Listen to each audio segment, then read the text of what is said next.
Asante Mheshimiwa Mwenyekiti kwa kunipa nafasi na mimi niweze kuuliza swali la nyongeza. Mheshimiwa Mwenyekiti, ukienda jimbo la Kigoma mjini kuna two way ambayo imejengwa na TANROADS, lakini tatizo kubwa lililopo kwenye ile two way ni U-turn.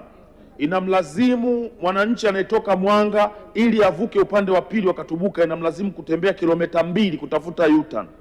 Serikali ina mpango gani wa kutengeneza U-turn ili kuwasaidia wakazi wa Mwanga na maeneo mengine wakitaka kwenda Katubuka airport waweze kupata sehemu nzuri ya kuweza kukunjia? Majibu Mheshimiwa Naibu Waziri.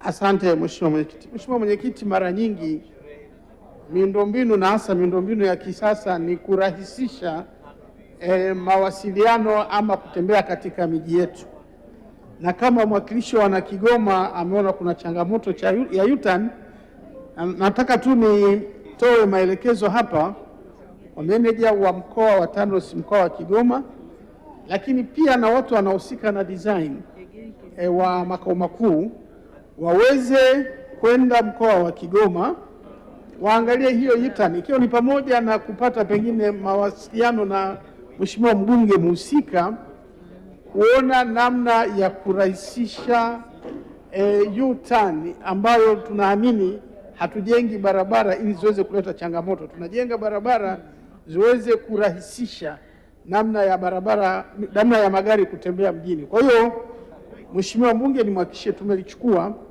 na tutakwenda kuliangalia kama mazingira yapo ya kurahisisha zaidi hiyo U-turn ambayo ameiomba. Asante Mheshimiwa Mwenyekiti.